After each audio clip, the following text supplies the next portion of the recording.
नमस्कार दोस्तों, स्वागत है एसटीजी न्यूज के चैनल में। मेरा नाम रमेश कुमार और आप एसटीजी न्यूज चैनल देखना शुरू कर दिए हैं। आज हम बात करने वाले हैं बीटीएससी समान चिकित्सा पदाधिकारी के डॉक्यूमेंट की क्या क्या जरूरत है, इसके बारे में बात करेंगे। बीटीएससी स्टाफ का न्यू अपडेट क्या है, इसके बारे में भी बात करेंगे। जैसा कि आप देख सकते हैं, बीटीएससी समान चिकित्सा पदाधिकारी का क्या है, इसके बारे में मैं बात करूंगा। अभी तक इस चैनल को आपने सब्सक्राइब नहीं किया तो सब्सक्राइब कर लीजिए और बेल आइकन को जरूर प्रेस कर लीजिएगा कि इसी तरह से न्यू अपडेट सबसे पहले मिले। जैसा कि आप जानते हैं कि बीटीएससी जैसे कि बिहार तकनीकी सेवा आयोग के अंतर्गत सामान्य चिकित्सा पदाधिकारी पद पर नियुक्ति सभी हेतु ऑनलाइन आवेदन के आधार पर दिनांक 29/6/2020 से 2 पारियों में, यानी प्रथम पारी 10:30 बजे से 1:30 बजे तक और दूसरी पारी है 2:30 बजे से 5:30 बजे तक काउंसलिंग होगी। इसके बारे में क्या डॉक्यूमेंट्स की जरूरत है, इसके बारे में बात कर रहा हूं। आप अगर इस वीडियो को देख रहे हैं तो अपने फ्रेंड को जरूर शेयर कीजिएगा, जिससे उनको भी फायदा हो सकता है। जैसा कि आप देख सकते हैं, हमारे पास जो नोट्स हैं उसमें क्या क्या है, हम एक एक चीज आपको स्टेप बताने वाले हैं।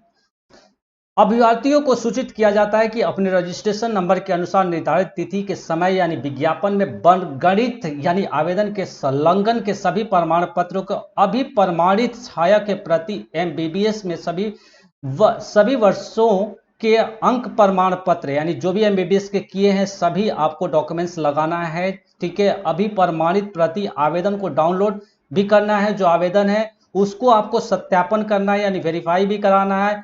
इसको सभी प्रमाण पत्रों और मूल प्रति के साथ उपस्थित रहें। जैसा कि आप देख सकते हैं, फर्स्ट पॉइंट यहां निकल के सामने आ रहा है कि पिछड़ा और अत्यंत पिछड़ा वर्ग के अभ्यर्थियों और क्रीम लेयर सहित प्रमाण पत्र महिला उम्मीदवारों के लिए पिता के नाम एवं पता से निर्गत क्रीम लेयर सहित प्रमाण पत्र लाना अनिवार्य होगा। जैसा कि आप देख सकते हैं, प्रमाण पत्र जो है पिता के नाम से बनेगा। जो क्रीम लेयर का जो सर्टिफिकेट है वो पिता के नाम से बनेगा। इस बात को आप ध्यान रख लीजिएगा। अगर आपका ओबीसी क्या है तो अगर आपको बनवाना है तो पिता के नाम पर बनवाइएगा, हस्बैंड के नाम पर बिल्कुल ही नहीं चलेगा, जैसा कि आप लोग पहले से भी जानते होंगे कई लोग।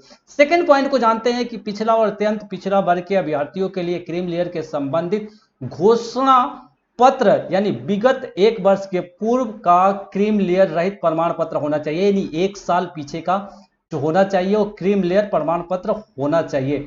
तीसरा पॉइंट मैं आपको आता है कि अनुसूचित जाति अनुसूचित जनजाति के सभी अभ्यर्थियों के लिए जाति प्रमाण पत्र एवं अस्थायी निवास प्रमाण पत्र, महिला उम्मीदवारों के लिए पिता के नाम का पता के निर्गत जाति प्रमाण होना चाहिए और निवास प्रमाण पत्र लाना अनिवार्य होगा। जैसा कि आप जान सकते हैं, निवास प्रमाण पत्र आप अपने हस्बैंड यानी आपकी जहां पर शादी हुई है वहां से आप बनवा सकते हैं, लेकिन जाति प्रमाण पत्र जो भी बनेगा पापा के नाम से। बेशक आपकी शादी हो गई है लेकिन आपको अपने पापा के घर से ही बनवाना है, इस बात को आप ध्यान से समझ लीजिएगा।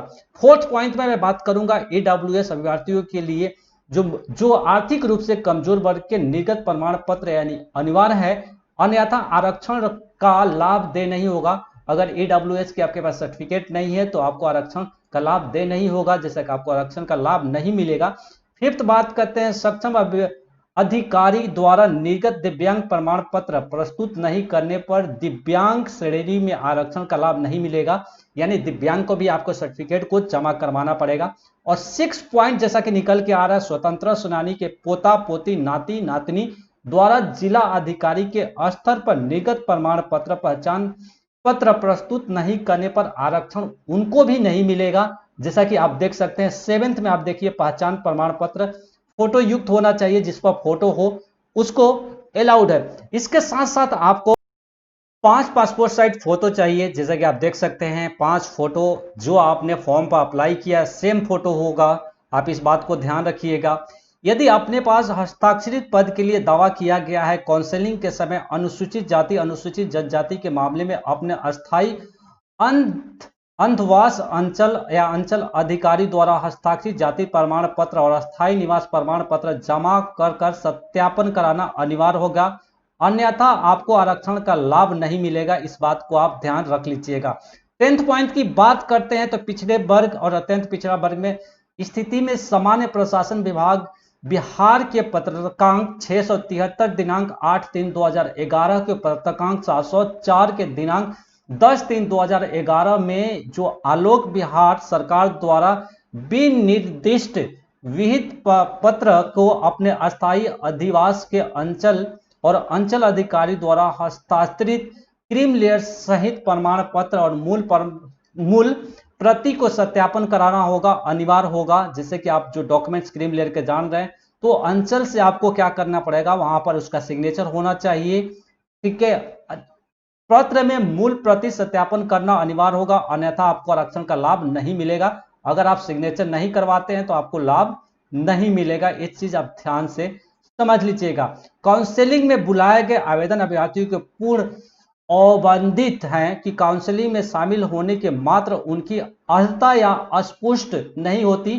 काउंसलिंग के समान या उसके बाद भी अर्हता या अन्यथा संभव आवश्यक निर्णय लेने के अधिकार आयोग के पास सुरक्षित रहेगा। काउंसलिंग के लिए संलग्न रजिस्ट्रेशन नंबर वाले अभ्यर्थी को छोड़कर शेष किसी को भी आने में कार्यालय में प्रवेश नहीं होगा। यानी जिसका काउंसलिंग है उसको ही जाना होगा, इसके बाद किसी भी को काउंसलिंग में आने का आदेश नहीं है। इस बात को आप ध्यान रख लीजिएगा।